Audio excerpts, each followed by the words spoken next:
Hello mga milab! Sinelebrate nga pala namin ang 13th birthday ng aming munting prinsipe. Itong video nga pala na ito ay last 2 years ago pa. At dito sa Panutsutan, Sungbu, Batangas namin sinelebrate ang kanyang birthday. Syempre, hindi mawawala ang island hopping. Sama pala namin dito ang aming mga kumare, kaibigan, ninang ni Calvin. Tina rin ang mababait niyang tito at tita. Dahil officially teenager na ang aking munting prinsipe, wala munang magjojowa. Sabay-sabay nga pala namin siyang kinantahan. Kitang-kita sa kanya na parang nahihiya siya rito.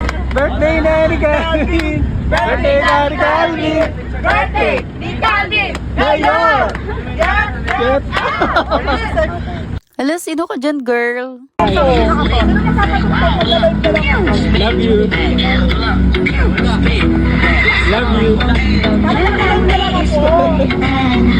O, diba? May paglambingan pa ang dalawang magjowa. Chares! Dinala nga pala kami dito ng tour guide kung saan napakaganda. Isla na to, nakalimutan ko lang tanungin kung anong pangalan. Dahil island hopping nga ito, medyo limitado yung oras at hindi kami pwedeng lumayo. Kung hanggang saan lang kami pwede magstay. Grabe, pagbaba namin, kitang-kita mo na yung mga maliliit na isda. Ibig sabihin, sobrang linis talaga ng tubig. At sinubukan nga rin namin i-experience bumaba ng bangka. Ang lalim. Kita nyo naman, di ba, kung gaano kalinaw ng dagat? Kasi kitang-kita pa yung mga paa namin kahit nasa ilalim na ng tubig. Portion din pala na nagpakain kami dyan ng mga isda. Grabe, ang ganda.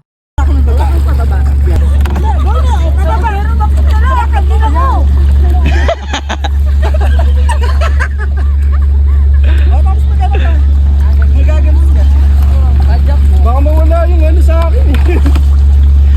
Hindi yan.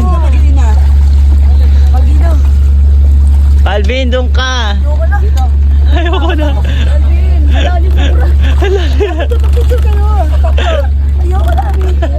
At eto nga palang asawa ko natakot na dahil natanggal na pala yung kanyang life vest.